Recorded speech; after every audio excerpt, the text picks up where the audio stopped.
How you doing there? Welcome back to Babylon Talmud. Today we're studying Daf Samach Aleph, Daf 61 of Masechta Gittin.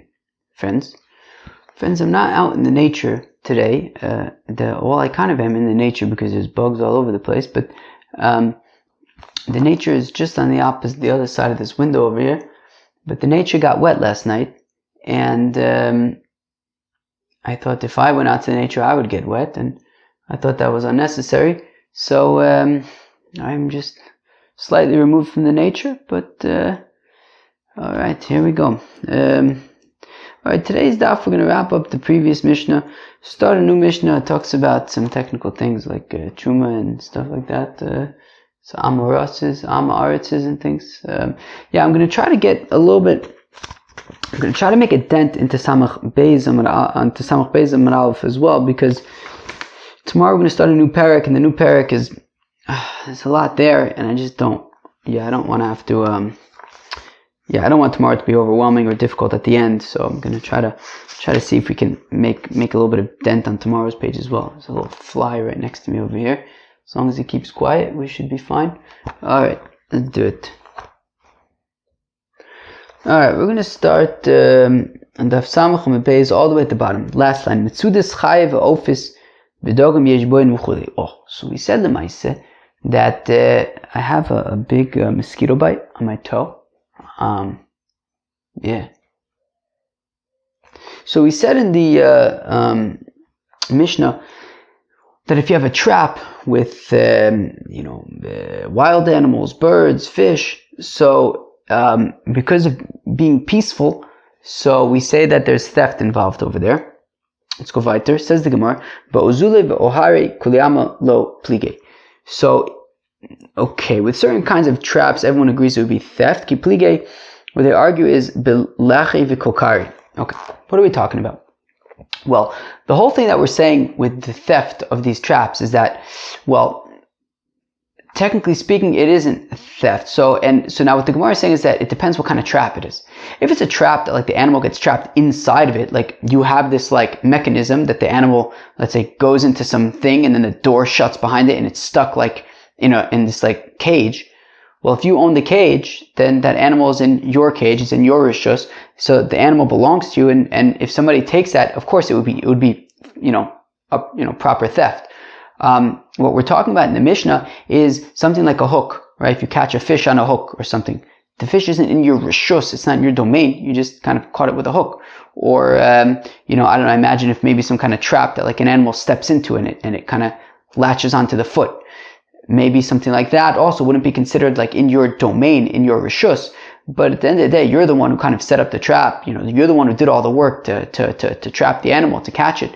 So, it wouldn't be very nice for somebody else to take that away from you. So therefore, even though technically speaking, it's not in your domain, it's not yours, but out of being, keeping the peace, we say, look, if Shimon did all the work to trap this animal, Reuven shouldn't go and take it. Now, so I'm going to read that again. So in these kinds of traps where the animal actually goes in, some kind of a net or some kind of like enclosure or something that the animal actually gets trapped inside of it, well then everyone agrees that it would be proper theft. But this argument that we make a distinction between being peaceful, and I believe here, did Rabbi Yossi say here as well that that Rabbi Yossi says it would be Gezel Gomer, which we'll explain in just a second. So this is specifically when it comes to those kinds of traps where the animal is not in your domain, it doesn't belong to you, but it wouldn't be very nice if somebody else came along and took it. So we said that if a chere shote v'katan, people who don't have da'as, so if they don't have da'as, so then they also can't properly take ownership of something, which means that technically speaking, it wouldn't be theft if you take it from them. But we still say that don't do that in order to be peaceful. Rabbi Yossi Omer Gezel Gomer. Rabbi Yossi says it's outright theft. So now Omer of Chizde says of Chizde Gezel Gomer midivrei. It means Gezel Gomer midoraisa midirabanan, meaning even Rabbi Yossi, who says that that fly is not keeping up to what I want it to do. I want the fly to keep quiet and not move around. So even Rabbi Yossi, who says that it's proper theft, it doesn't mean theft midoraisa. If you're talking about a cheirishot of a cut in midoraisa, they don't have das. They can't acquire something. So it won't. Even Rabbi Yossi says, look, it can't be theft midoraisa. But what he's saying is theft midorabanan. What's the nafkamina between Rabbi Yossi, who says that it's proper theft midorabanan, and the Tanakama, who says that it's just out of peace? Can the judges force a fellow to return it?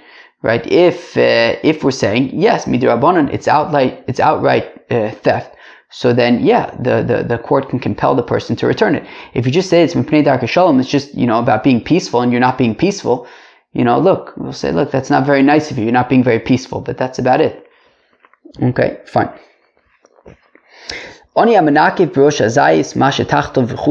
So a poor fellow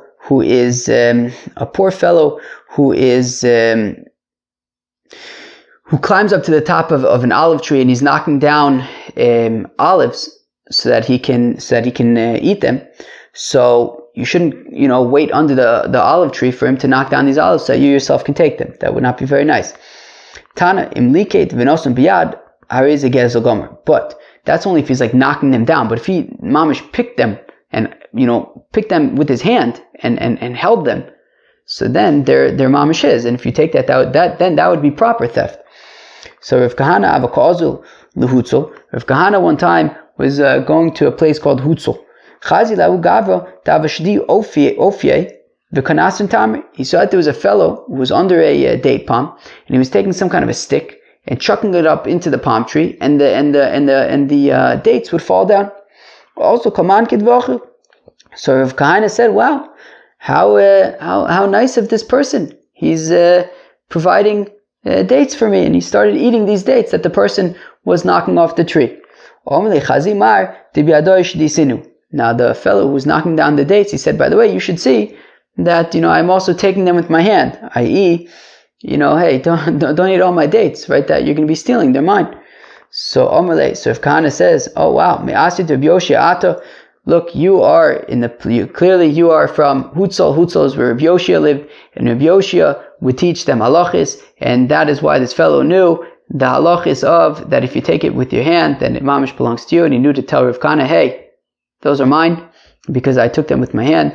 Kari alei v'tzadik yisod olam." So Rav Kahana said, "Wow, about Rabbi Yoshia, that he's going and he's he's teaching Torah in Hutzal, and that any person in Hutzal knows the halachis on account of Rabbi Yoshia." And he says, "V'tzadik yisod olam," that the righteous fellow is the foundation of the world. He said, Rav Kahana said that about Rabbi Yoshia. Wow, this mosquito bite on my toe. It's mamash mosquito bite on my toe. All right, hopefully it'll go away. That's part of being in the nature, It's very nice in the nature. It's, what time is it now? It's 6:30 in the morning.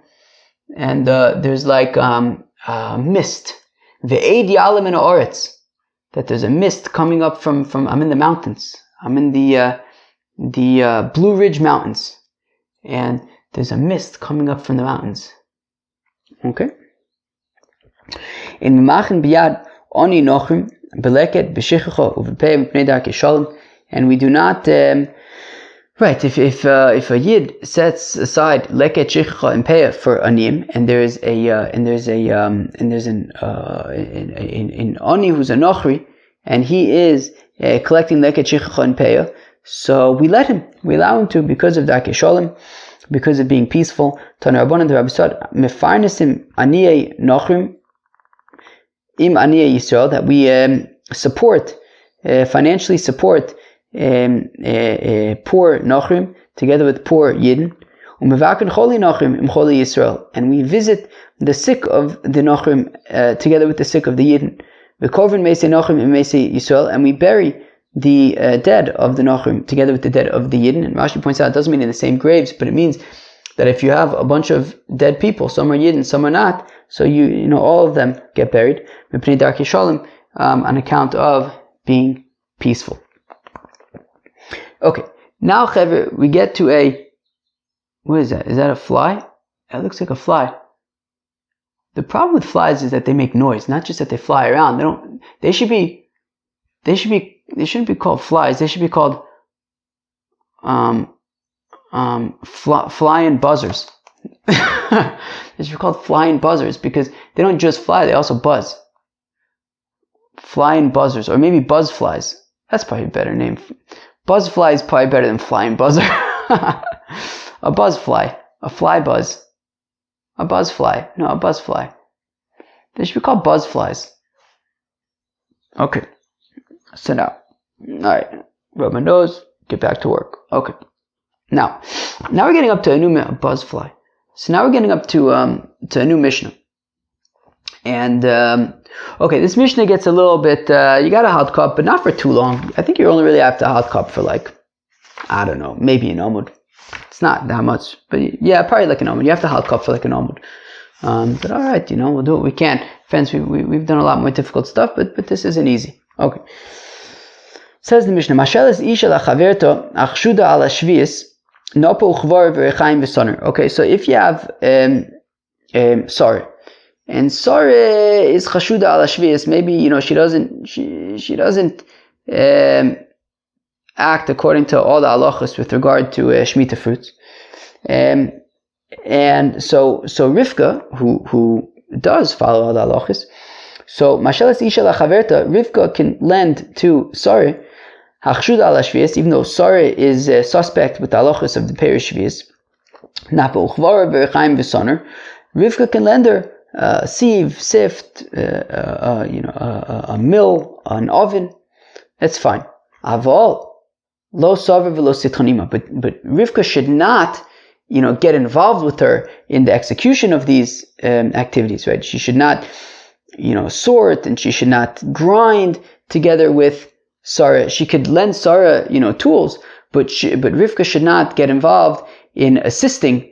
Rivka should not get involved in assisting Sarah in these activities because she's chashuda ala shvis. Sarah is chashuda ala shvis. Eishes chover masheles leishes ama oretz. So if you have Reuven and Shimon and Sarah and Rivka, Reuven is married to Sarah, Shimon is married to Rivka. Don't worry, this is not Yevamis. I'm just kind of explaining that there are two couples over here. Now the Shimon couple, they are chaverim, right? They separate Trumas and Maisus and all that. Whereas the Ruvain Sarah couple, they are not. They are Hama-Oritzes. And we're assuming for now that what that means is that they don't separate Maisus. Okay, so where am I? So Eishes Chover, so Rivka, who is the wife of a Chover, Masheles Leishes Hama-Oritz can lend to Sarah, who is the wife of an Hama-Oritz, Napo Uchvar, a sieve and a sift and a sifter. Uvoreres. Now, unlike the Perish Shvius, and that's what the Gemara is going to ask, what's the difference? But unlike the Perish Shvius, we're saying that by Eishes Hama-Oretz, Rivka can sort together with Sarah, v'tochenes and merkedes, and grind and sift, I think, or winnow maybe. Ima avol. No, that would be Zora. I think maybe sift. Avol mishetatilas hamayim lo siga ima. But once Sarah adds water to flour to make a dough, at that point Rivka's got to go home. Because we do not lend support to people doing averis. And let's just say for now that we're talking about Sarah adding water to flour, and now she's going to make dough, and that dough is going to be Tmeya, and the challah, which is a type of truma, is going to be truma Tmeya, and that's going to be a problem. So Rivka needs to be on her way at that point. Now, all these things that we allowed, right, for Rivka to lend things and even to help out when it comes to Eishes Hama-Oretz, these are only in order to be peaceful. Technically speaking, we might not want to lend these things because they're ultimately going to be used for things that we don't want, or that are averis. But still, we say, look, if if Rivka's not being directly involved in doing any averis, she can help out Sarah, and in the interest of being peaceful. And we can the Gemara is going to explain what this means. For now, we'll say it means that a Yid can help out a Nachri work the Nachri's land during Shvius. Again, the Gemara is going to explain what it actually means. Avalo Yidei Yisrael, but you cannot help out a Yid working the land on Shemitah. And we say Shalom to Nachrim in order to be peaceful and to keep the peace. And the Gemara is going to explain what this means. So now, the Gemara asks the kasha. Maishna Reisha, Maishna Sefer. So how come when it comes to Shemitah, right? Sarah is chashuda ala shvius, so Rivka can lend her things, but she can't do any work with her. No working together. But when it comes to Eishes Amaoretz, Rivka can even, it said you can grind. What do we say? You can grind, sort, sift. So how come? What's the difference between Shemitah, where Rivka is more limited in what she can do with Sarah, and seemingly Maisris, where Rivka can do more with Sarah? So Amar Abaye Rav Ami Aretz Ma'asunin. Okay, as we've seen in this concept in the past, it says Abaye, well, look, at the end of the day, most people separate, right? Most Ami Aretz do separate Maiser anyways, right? So therefore, even if Sarah is an Eishes Amaretz, look, most of the time an Amaretz is separating Maiser anyways, so there probably isn't actually an issue here, and therefore Mipnei Darkei Shalom, so that Rivka and Sarah can be friends, we say that they can do these activities together, because chances are there isn't actually an issue anyways. Ravi Omar. Ravi says, look, even if we avoid saying, relying upon Rov Amei Oretz Me'asunein, we can still explain why Rivka can do these activities together with Sarah, who's an Eishes Ha'Ma'aretz. And that is, Rav Omar, Hocha B'Ha'Ma'aretz di Reb Meir. So Rav says, well, over here, the Ha'Ma'aretz that we're taught, the definition of Ha'Ma'aretz is the definition it's Reb Meir's definition of an Ha'Ma'aretz. Right? Generally, we assume an Ha'Ma'aretz is somebody who does not separate Meiser. But we're about to see in a second that that's a machlokas between Reb Meir and the Tanna Kama. We've actually seen before, I think, a whole bunch of explanations of what, I think there's like a whole bunch of opinions of what an Ha'Ma'aretz is. But we're going to see now a machlokas between Reb Meir and the Chachamim about the definition of an Ha'Ma'aretz. The Chachamim say that an Ha'Ma'aretz is somebody who does not separate Meiser. Reb Meir, however, says that an Ha'Ma'aretz is somebody who eats chulin bituma, who does not eat chulin b'tayr, right? That there's that it's preferable that chulin, which midoraisa you can eat chulin that's tummy. So midoraisa, the only things you can't eat that's tummy are truma and kochim. Chulin, if you want to eat pizza and and you're tummy and you eat pizza, or the pizza's tummy, it's fine, it doesn't matter. But truma and kochim is a problem. So even though you can eat chulin betuma, really you shouldn't. Really you should try to eat everything b'tayra. And says Reb Meir that an Ha'Ma'aretz, the definition of an Ha'Ma'aretz is a fellow who eats chulin in a state of tumah. So v'tuma v'tayra d'Rabbanan. Now, at the end of the day, chulin that's tameh midoraisa is completely fine, right? Chulin tameh midoraisa is completely fine. It's only an issue midorabanan, and that is why Rivka can do these activities together with Sarah, because at the end of the day, there's only mida oraisa, everything is fine, right? This chulin is fine, even if it's tameh mida oraisa, and therefore, out of in interest of the peace, we say that Rivka and Sarah can grind and do these things together. The Tanya is within the Brisa Ezu Ha'Ma'aretz. What's the definition of an Ha'Ma'aretz? Kol she'eino ochel chulav b'tayr. Reb Meir says the definition of an Ha'Ma'aretz is somebody who does not eat chulin in a state of tahara, right? He eats chulin in a state of tumah. And the Chacham say the traditional, right, the classic definition of a Ha'Ma'aretz, which is somebody who does not separate Maisus, or at least we are suspect that he does not separate his Maisus. Fine. Okay, fine. But now, fact the Gemara, v'midikatone seifa mishetatil es hamayim lo tiga imo. But one second. We said that even when it comes to an Eisha Sama Oretz, right? So we said that by an Eisha Sama Oretz, Rivka can work together with Sarah. Rivka can work together with Sarah, but there is a limit, and that limit is that once Sarah pours water onto to make dough, well, at that point it's a problem because that dough is going to be tamei, challah. And challah is a type of truma. It's tamei. It's a problem. Implying though, meaning the implication that we want to understand, what we want to say is that the implication is that at the point that Sarah will pour water onto the flour to make dough, at that point she's being machshir the food to be makabel tuma. That up until then, the food had never come in contact with water, and it was not muchshir lekabel tuma, and it couldn't become tameh.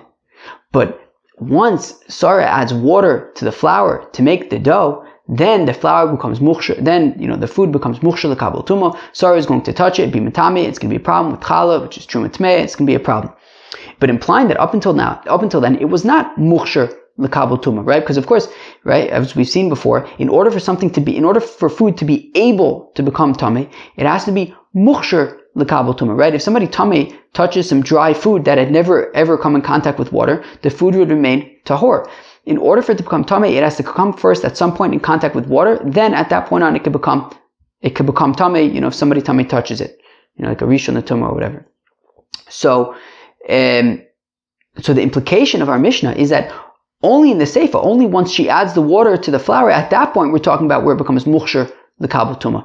Before then, up until then, it was not muchshir lekabel tuma, so there's no tuma in Torah to be spoken of up until that point of the adding the water to the flour. And therefore, how could we explain that how could Rava explain that the reason why Sarah and Rivka can work together is because it's only chulin that's tamei only midir abanon. What do you mean? It's not tamei at all. It was never muchshir lekabel tuma. So Anfit Gemara Reisha v'Seifa betuma v'Taira. So the Gemara answers that no, the whole thing is talking about tuma and Taira. When it says that Sarah and Rivka are working together and Sarah is an Eisha Sama Oretz, it's talking about with food with chulin that is tamei midir abanon. And also, when it says, but once Sarah adds water to the flour, Rivka's got to go home, that's of course also talking about Tumah and Taira. V'reisha b'tumas chulin v'seifa b'tumas challah. The thing is that the Reisha is talking about chulin, right? Pizza that is tmeya. Chulin that's tmeya. Fruits that are tmeya. So at that point, that's only Tumah midrabanan, right? And therefore, Rivka can work with Sarah, because at the end of the day, it's only Tumah midrabanan, chulin that's tamei midrabanan, and in the interest of keeping the peace, they can work together. But once Sarah adds water to flour to make dough, and that dough is going to separate challah, and we're talking about the challah is a type of truma, right? Right? What does it say? Varimosim imenu. Is that what it says? Reisha sarisu seichem challah tarimu truma. Right, so challah is a type of truma, and that at that point, when Sarah is adding water to the flour to make dough, and that dough is going to ultimately end up being a challah tameya, which is a truma tameya, so then that is a red line. At that point, that's the limit of Rivka and Sarah's partnership, and Rivka needs to go home at that point because that's a problem midoraisa. It's misa b'dei shamayim if you eat that, if I'm not mistaken. Okay. Fine. Okay. Alright, I'm a little bit nervous. I'm gonna stop being able to see soon. I every so often, but I slept a lot last night, but still every so often I get this thing where I can't see, and then you can kind of tell when it's like coming on, but until it comes on, until it comes on, we're okay. So now, now, Vira Minu. One second, we have a kasha. We just said, right, we just explained according to Rava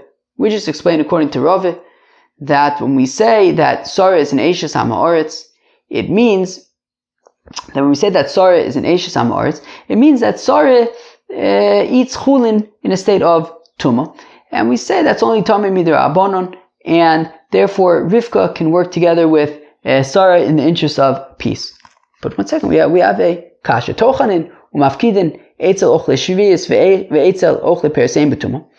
A fellow can, separate trumas and maasros and then grind up his wheat and leave it by somebody who's suspect when it comes to fruits of shvius, somebody who is who eats peris in a state of tuma. It's okay. You can take your grain and store it there. We're not concerned that they're going to be matame anything or switch anything around. You can leave it there and it's fine.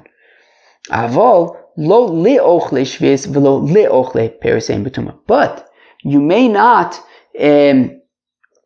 grind and take care of things for people who are chashud al shvius or for people who eat their fruits in a state of tuma. So here we have a brayso that's saying that you cannot do activities for people who eat their chulin bituma. So Rava, how can you explain that the Mishnah is talking about in Am Haaretz is somebody who eats chulin in a state of tuma, and we're saying that Sarah can work together with Rivka because Rivka can work together with Sarah because it's only tuma midirabanan, and in the interest of peace they can work together. But over here we're saying in the brayso that you can't do any work for a fellow who is who eats chulin betuma. So Abaye answers for Rava, Hosom bikoyin achashud lechol truma betuma askinun. Well, this brayso which says that you can't do that you can't grind up that you wouldn't be able to grind up stuff for somebody who eats fruits in a state of tuma. That is talking about a kohen who is tameh. Right, that's talking about, what is it? It's talking about a kohen who is suspect of eating truma in a state of tuma. That's tuma d'oraisa. So when the brayso says that you can't grind stuff up for a fellow who's a suspect to eat peris in a state of tuma, so that's davka talking about for a kohen who is suspect of eating truma in a state of tuma, and therefore you cannot grind these things up for him because if you're going to be grinding up truma for him, he's going to eat it in a state of tuma, and that's a real problem. That's a real problem. Yihachi mafkidin. But one second. If we're saying that you can, right? Meaning, if we're saying that brayso at the top of the Amud, where we say that you can leave stuff by these people, but you can't do things for these people.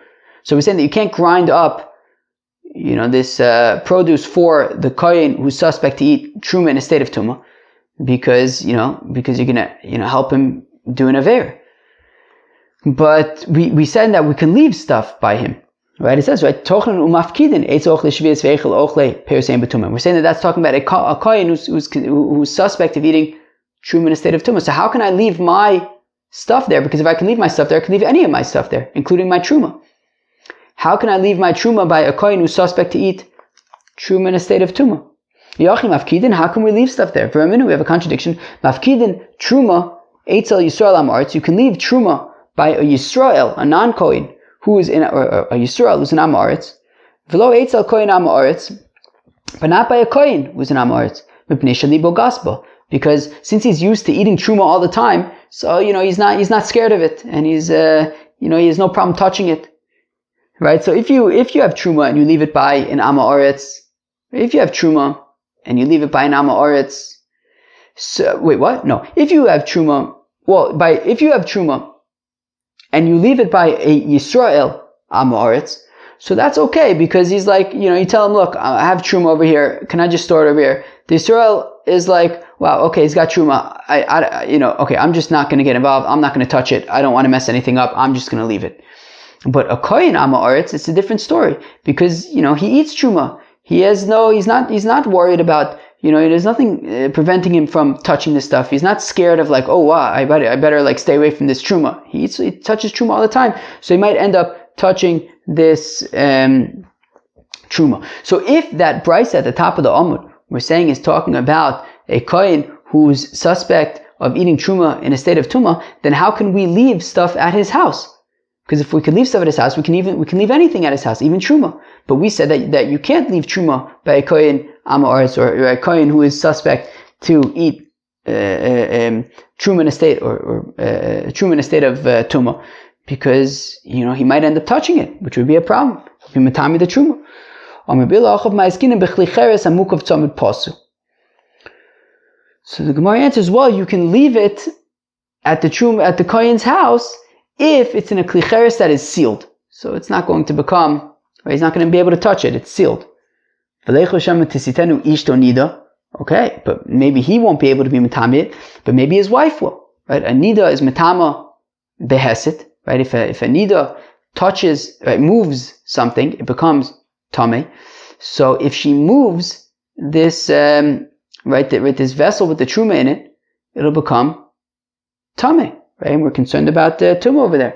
So Elo, Rabbi Yirmiyah lo kasha kam beper shehuchshru, kam beper shelohuchshru. So Rabbi Yirmiyah answers, well, it depends. When we say that we can leave produce by the kohen who is suspect on eating truma in a state of tumah, we can leave that produce there if it's not mukhshir l'kabel tumah, if it never came in contact with water, and it's not mukhshir l'kabel tumah, and even if the kohen touches it, it would remain tahor. But when we say that you cannot leave it by a kohen amaretz, that is produce shehuchshru l'kabel tumah, that is able to become tameh, and therefore we can't leave it by the kohen because it can become, right, if he touches it, it'll become tameh. For Aminu, we have a kasha. Hamol Gittin letochin kusi letochin amaretz. If you take wheat to a grinder who's a kuti or a grinder who's an amaretz, hare'elu b'chezkoson l'maisu v'lashvius.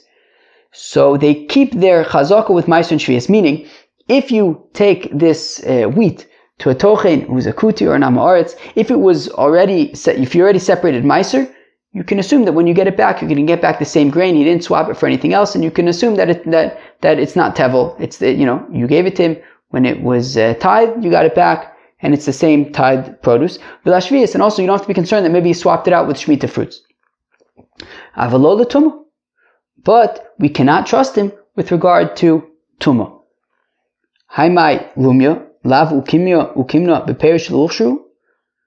So the Gemara says, I don't understand, what's the big kash over here? We already went through this. You could say, right, that when you can trust the amaretz is if peris are not mukhshir l'kabel tumah, right? And if they are mukhshir l'kabel tumah, then you cannot trust them. Like what's the kash? I don't understand, what's the big question? We already answered this. Right, so if it's mukhshir, then you cannot trust him. If it's low mukhshir, then you can trust him. Or you can leave it there because it won't become tummy. The karla my karila, nus, what's the kasha? Mishum de kaboy the mimachri se'alo. Well, because we wanted to ask a different question, right? We mentioned two things in this brashah that we just brought up. One is that, you cannot trust the amaretz. He'll be matame the produce if it is mukhshir l'kabel tumah.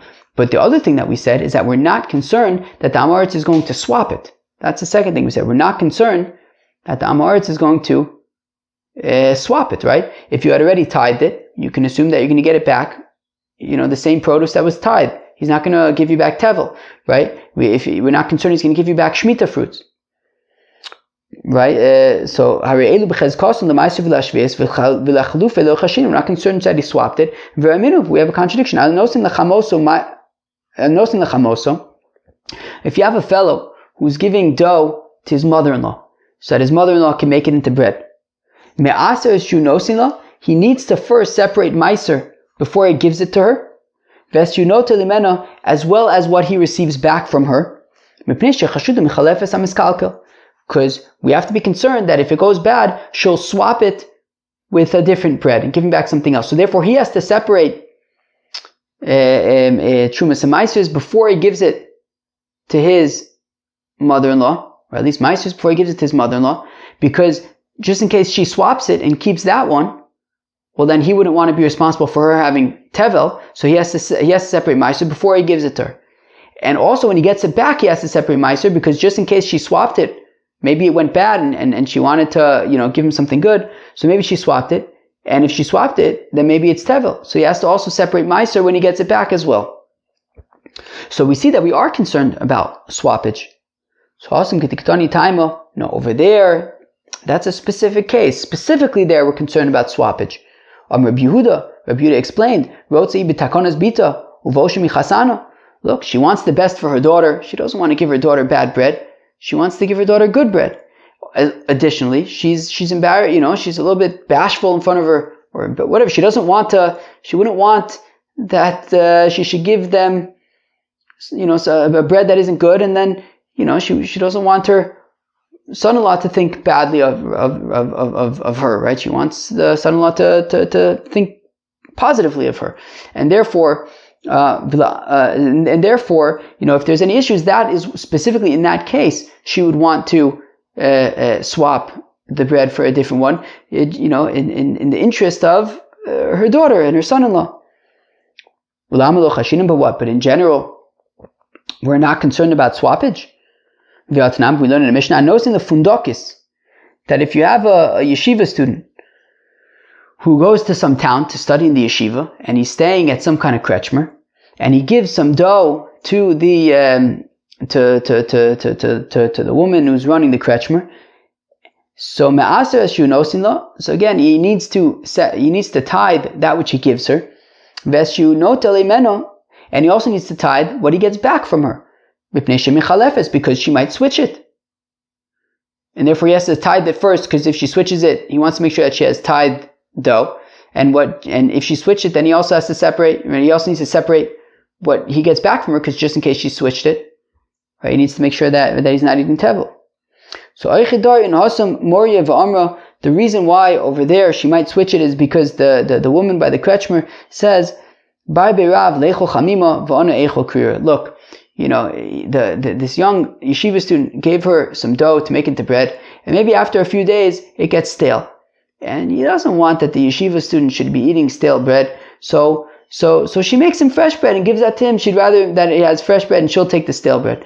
So specifically there, because she wants to look out for this young yeshiva student, that is why. Right? There's a reason that is why she might end up doing a swap. But still, again, in general, we're not concerned about swappage. We learn in the Brisa, Eishes chover, tochenesim Eishes ha'ma'aretz bizman she'i tmeh. That Rivka, who's the wife of a chover, can grind together with the wife of Ruvain, who's an ha'ma'aretz, as long, right, when Rivka, the Eishes chover, is tmeya. Because if she's tmeya, then she's already in a state where she's sensitive, and she's being careful not to touch chulin because she's tameya, or not to touch anything because she's tameya.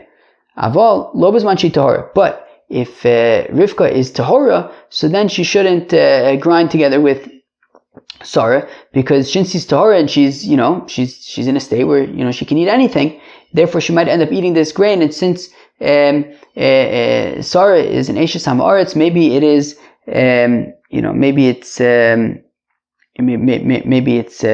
tameh, or it's something that you shouldn't be eating. Rav Shimon ben Elazar, Omer says Rav Shimon ben Elazar, af bizman she'i tmeya lo sitron. Even when Rivka is tmeya, she should not grind together with Sarah mipnei shechaverta nosenes la, because Sarah, because even if Rivka is tmeya and in a state where she's careful not to touch things, but maybe Sarah will give her some stuff v'ocheles, and Rivka would eat it.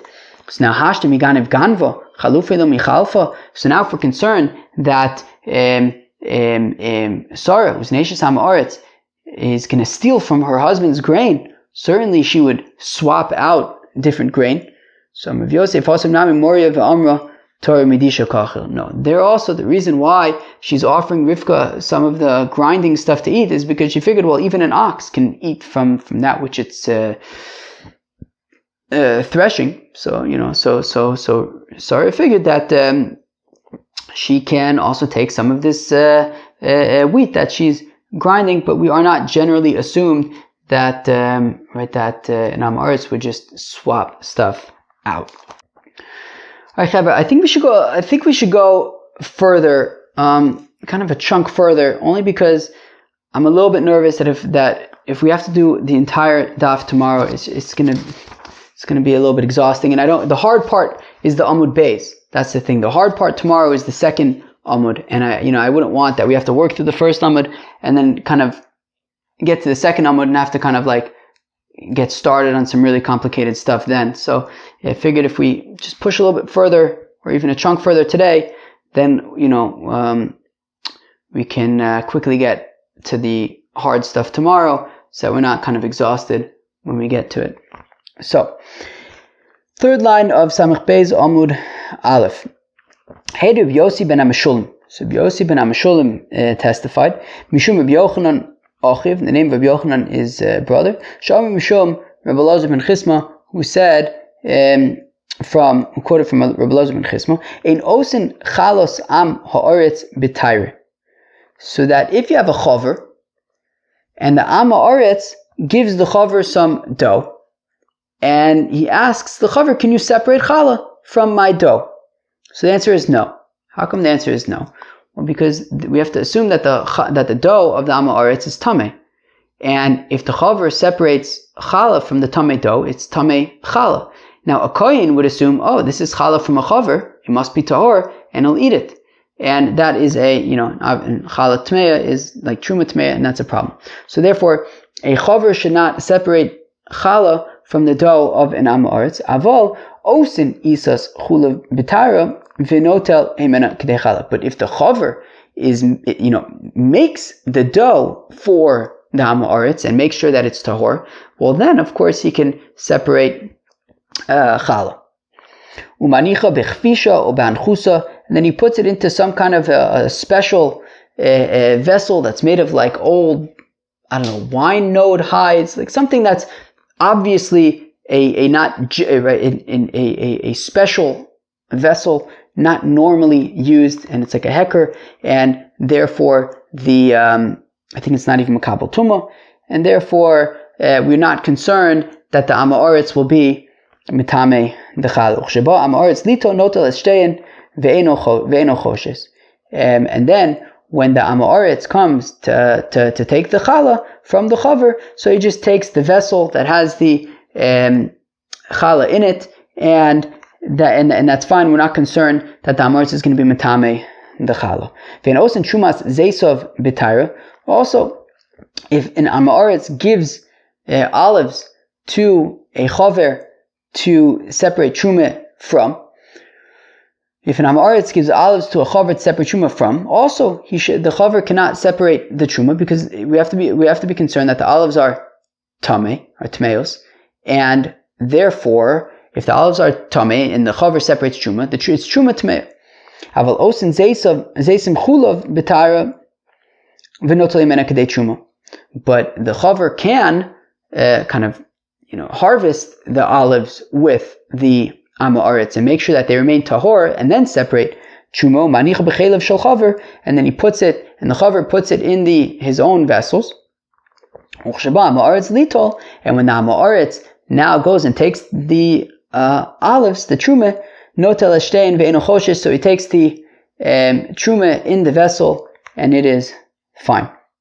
B'taim amai, how come we say that this is allowed? How come a chaver is allowed to be helping out the am ha'oretz in this case? Why doesn't he just kind of avoid it? So, well, because the chaver needs to make a living, right?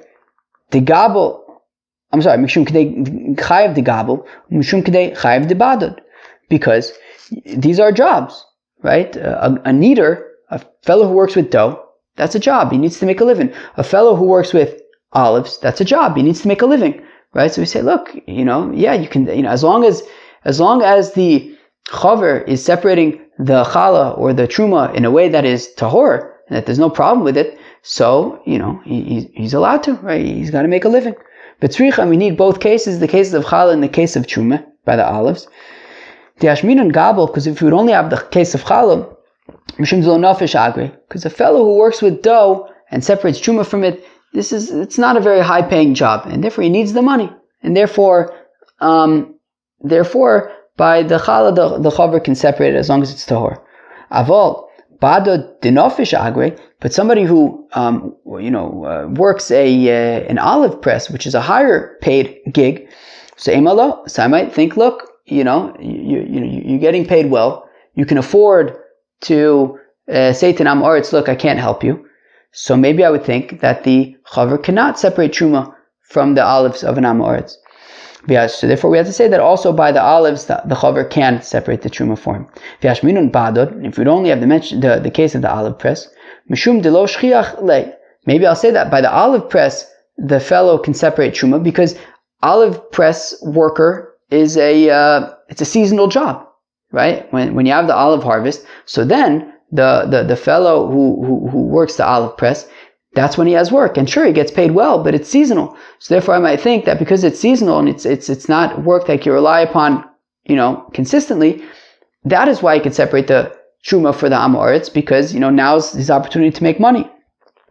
But I might think that a person who works with dough, that you could separate dough all year round, emalo. So I might think that he would not be able to separate challah for an amoritz. So therefore we need both the case of challah as well as the case of